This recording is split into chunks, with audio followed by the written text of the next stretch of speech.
तो संगवारी हो देख सकते हो यादव मन बढ़िया बनावा थे सोहई बनाना गा। देखो संगवारी हो किसे बढ़िया मस्त यहाँ पे लगे है यादव भाई। ले दोहा हो पार के बनागा एक आठ है। ले दोहा हो पार है हैं। ये देखो संगवारी हो बढ़िया मस्त लक्की बॉय। ले लक्की दोहा हो पार यार। अरे यार यादव हो कैसे शर्माता चलते पार जी यादव। ये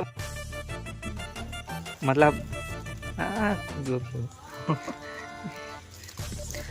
तो संगवारी हो मैं बैठे हूँ यादव घर जी मजाक नहीं करूँ बैठे हूँ और ये मन बनावा थे सोहई काबर के अब यह है दिवाली तिहार। तो संगवारी हुई जिनिस ला मैं आप मन दिखात हूँ सोहई कैसे बनते है। उसके बाद इला गाय मन ला गौ माता मन ला पहनाथे मस्त नाच नाच के यादव मन हा दोहा पार पार के दुनुक दुनुक दुनुक कैसे के जो भी दोहा पारत हुई मोला तो नहीं आया मैं काबर कि हो यादव और यादव मन बढ़िया बढ़िया पारते संगवारी दोहा। तो देखो संगवारी ऐसे ऐसे बना थे ये देखो।